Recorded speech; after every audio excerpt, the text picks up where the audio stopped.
They say motels are temporary stops. But what happens when the stop becomes permanent?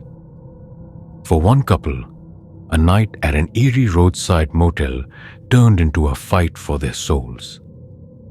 My name is Sarah, and this happened 3 years ago. My boyfriend Liam and I were on a road trip, heading to a cabin in the mountains. It was pouring rain, and the roads were slick and treacherous. Around midnight, we spotted a flickering neon sign through the fog. Moonlight Motel, vacancy. It looked run down, but we were exhausted and decided to stop for the night. The lobby was small and dimly lit, with faded wallpaper peeling at the edges. Behind the counter stood a man in his 50s, wearing a threadbare suit and a forced smile. "Room 7, he said, sliding a rusted key across the counter. His voice was flat, his eyes distant. "There's no Wi-Fi and no phone service out here," he added, "but you'll be comfortable." Something about his tone sent a chill down my spine. Room 7 was exactly what you'd expect from a cheap motel. Outdated furniture, a stained carpet, and a faint smell of mildew. The window overlooked the parking lot, where our car sat drenched in rain. As we settled in, I noticed an old boxy TV in the corner. The screen flickered to life on its own, displaying static. "Probably just old wiring," Liam said, turning it off. But as soon as we lay down, the TV turned on again. At around 3 a.m., I woke up to the sound of faint scratching. It was coming from the closet. "Did you hear that?" I whispered, nudging Liam awake. He groaned and got up to check. When he opened the closet, it was empty. Just a few rusted hangers swaying gently. But scratched into the back wall were the words, "Don't stay past dawn." Unable to sleep, I decided to get a drink from the vending machine outside. The hallway was dimly lit, and the air felt heavy. As I passed room 5, I saw something out of the corner of my eye. A shadowy figure standing just inside the doorway. I froze, but when I looked again, the room was dark and empty. At the vending machine, I met a woman in her late 30s, her face pale and her eyes sunken. "You shouldn't be here," she whispered, glancing over her shoulder. "What do you mean?" I asked. But before she could answer, the lobby door creaked open, and the man from the front desk stepped in. The woman stiffened and walked away quickly, disappearing down the hallway. Back in our room, I noticed something strange about the bathroom mirror. When I looked into it, I saw not just Liam and me, but shadowy figures standing behind us, their faces obscured. I spun around, but the room was empty. The whispers started soon after, faint and overlapping, coming from the walls. At around 4:30 a.m., there was a knock at our door. Liam and I exchanged uneasy glances. "Who's there?" he called, but there was no response. When he opened the door, the hallway was empty, except for a small envelope on the floor. Inside was a handwritten note. "Leave now. The sun will rise, but you won't." Panicking, we packed our bags and rushed to the car. But when we stepped outside, the parking lot was gone, replaced by a foggy void. The neon sign flickered faintly in the distance, but no matter how far we walked, we couldn't reach it. Worse, the time on our phones hadn't changed. It was stuck at 4:47 a.m. "It's like we're trapped in a loop," Liam muttered, his voice trembling. Desperate to find answers, we returned to the lobby, but the front desk was empty. Behind it was a door we hadn't noticed before, slightly ajar. Inside was a room filled with old photographs, each one showing different guests standing in front of room 7. Their faces were all blank, their eyes smudged out. On the wall was a calendar with every date scratched out except one. October 31st, 1974. We found a journal on the desk belonging to the motel's original owner. The entries grew more frantic as they went on. The motel is alive.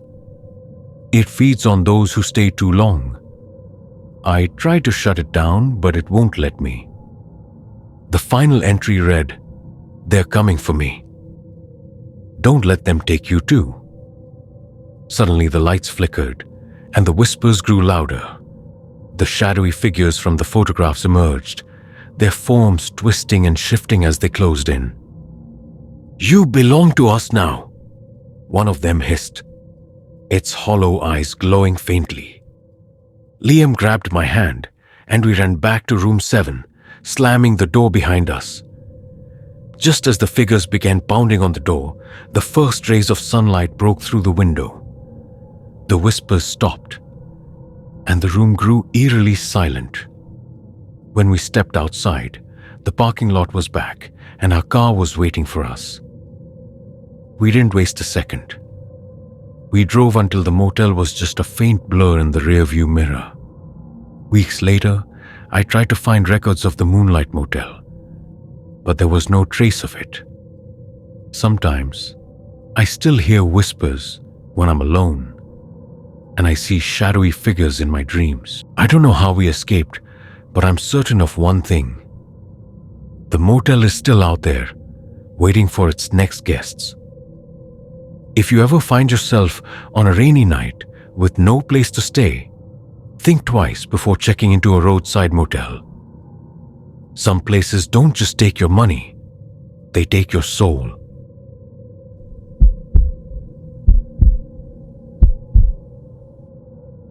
They say Airbnbs feel like home. But what happens when you can't escape? For one traveler, booking a quiet cabin in the woods turned into a nightmare they couldn't wake up from. My name is Sophie, and this happened last winter. I had been burned out from work and decided to book a quiet weekend getaway to recharge. The Airbnb listing looked perfect. A cozy, rustic cabin deep in the woods, with no neighbors for miles. The host's profile was vague, just a single photo of the cabin and the name Hollow Haven. When I arrived, the cabin was exactly as advertised. Charming, isolated, and peaceful. But something about the silence felt unnatural. The first night was uneventful, though I couldn't shake the feeling of being watched. As I was getting ready for bed, I noticed a door in the hallway that wasn't mentioned in the listing. It was locked, and no matter how much I tugged, it wouldn't budge. I messaged the host to ask about it, but the message never sent. My phone showed no service. Around 2 a.m., I woke up to the sound of faint knocking. It seemed to come from the locked door, slow and deliberate. "Is someone there?" I called out, my voice trembling. The knocking stopped, and the cabin fell silent again. The next morning, I found a note on the kitchen table that hadn't been there the night before. It read, "Stay inside after dark." The handwriting was messy, almost frantic, and I had no idea how it had gotten there. That evening, as the sun set, I heard the sound of creaking hinges. The locked door in the hallway had opened on its own, revealing a dark staircase leading downward. Every instinct told me to leave, but when I tried to open the front door, it wouldn't budge, no matter how hard I pulled. I ran to the windows, but they wouldn't open either, and the glass was too thick to break. I was trapped. The only way left to go was down. The staircase led to a cold, damp basement filled with dusty furniture and old, yellowing photographs. The photos were of previous guests all smiling in front of the cabin. But as I flipped through them, I noticed something horrifying. In each photo, there was a faint shadow in the background, growing closer with each new picture. The last photo was of me, taken from behind as I stood in the kitchen that morning. As I stood frozen, trying to comprehend what was happening, I heard a voice behind me. "You shouldn't have come here." I turned to see a man standing in the shadows, his face obscured. His voice was calm but cold. "Once you check in, you don't check out," he said. I ran back upstairs, desperate to find a way out. But when I opened the front door, I found myself back in the same hallway, staring at the locked door. It was as if the cabin was rearranging itself, trapping me in an endless loop. That night I heard footsteps in the hallway, slow and heavy. When I peeked out of the bedroom, I saw a shadowy figure standing by the locked door, its hand resting on the doorknob. It turned to look at me, its hollow eyes glowing faintly, and whispered, "It's your turn."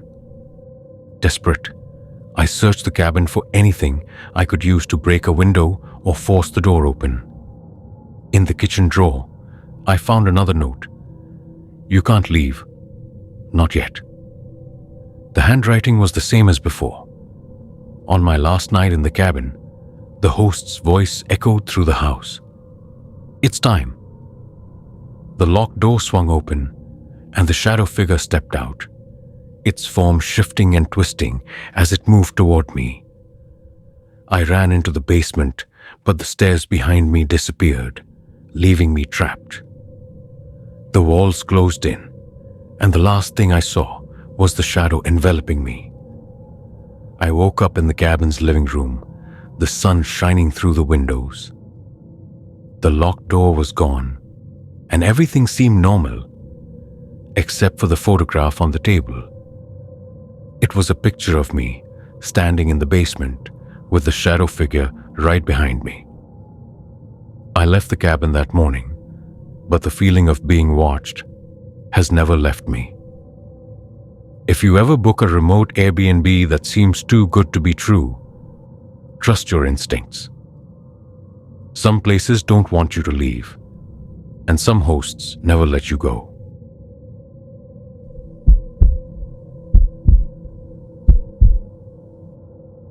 They say a house is where you feel safe, but what happens when the house doesn't want you to leave? For one couple, moving into their dream home turned into a nightmare they could never escape.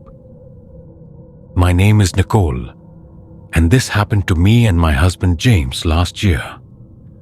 We'd been saving for years to buy a house, and when we found a charming Victorian-style home in a quiet suburb, it felt too good to be true.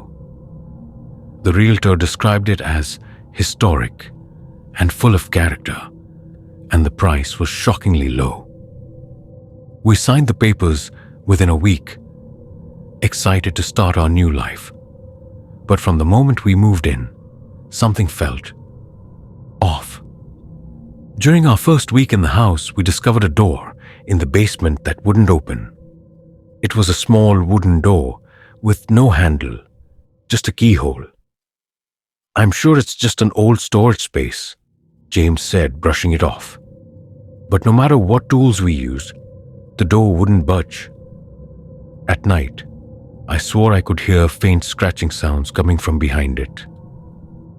Over the next few weeks, we began to notice strange things. Doors we'd left open were suddenly closed. The lights flickered, even though the wiring had just been inspected. Objects disappeared and reappeared in strange places. One night, as I was brushing my teeth, I saw James walk past the bathroom door. "Babe, what are you doing up?" I called out. But when I went to check, he was sound asleep in bed. That night I had the most vivid dream of my life. I was standing in the basement, staring at the locked door. From behind it, I heard a voice whispering, "Help us. Please." When I reached out to touch the door, it swung open, revealing a dark, endless void. The moment I stepped inside, I woke up drenched in sweat. But when I went to check the basement the next morning, the door looked different, like it had been opened recently.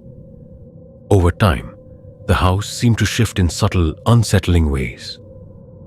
The hallway leading to the bedroom felt longer at night. Windows showed views of places that didn't exist: forests, mountains, even an old graveyard. The clock stopped working, all stuck at 3:33 a.m. One afternoon, I opened the kitchen door to find myself staring at the basement stairs instead of the backyard. When I slammed the door and opened it again, the backyard was back. One day, an elderly woman from down the street stopped by. "You moved into that house?" she asked, her voice trembling. When we nodded, her face grew pale. "That place. It doesn't let people go. Just be careful." Before I could ask what she meant, she walked away, muttering something about the others. That night, James and I decided to leave and stay at a hotel until we could figure out what was going on. But every time we tried to pack, the house fought back. Suitcases wouldn't close, no matter how hard we tried. The front door wouldn't unlock. When we tried to climb out a window, it slammed shut on its own. The house seemed to whisper all around us, "You can't leave." At exactly 3:33 a.m., we heard a loud creak coming from the basement. The locked door was now wide open, revealing a staircase that descended into complete darkness. "We have to go down there," James said, his voice shaking. I wanted to refuse, but something about the open door pulled us in, like it was calling to us. The basement wasn't a basement anymore. It was a vast, cavernous space filled with flickering lights and shadowy figures. In the center of the room stood a massive tree, its roots spreading across the floor and wrapping around the walls. Carved into the bark were hundreds of names, some of which were scratched out. We both froze when we saw our names glowing faintly at the bottom of the tree. The whispers grew louder, coming from the shadows. "Stay with us. Become part of the house." Desperate, James grabbed my hand and we ran back up the stairs. The house seemed to fight us every step of the way. Doors slammed shut, furniture toppled over, and the air grew thick, making it hard to breathe. When we finally reached the front door, it swung open on its own, revealing the street outside. But as we stepped through, I heard the whispers one last time, "You'll be back." We left Willow Creek that night and never looked back. But sometimes, late at night, I dream of the house, its shifting hallways, the glowing tree, and the whispers. And when I wake up, I find strange things in our new home. A light flickering, a door closing on its own, a faint, familiar whisper, "Welcome home." If you ever find a house that feels too good to be true, trust your instincts. Some homes don't just shelter you, they claim you, body and soul.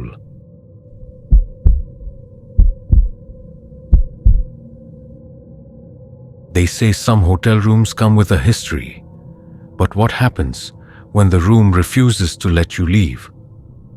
For one traveler, a stay in room 303 became a battle to escape the inescapable. My name is Daniel, and this happened a few months ago. I was driving cross-country for a work assignment when a storm forced me to stop for the night. The only place for miles was the Cedar Grove Inn, a small rundown hotel on the edge of a desolate highway.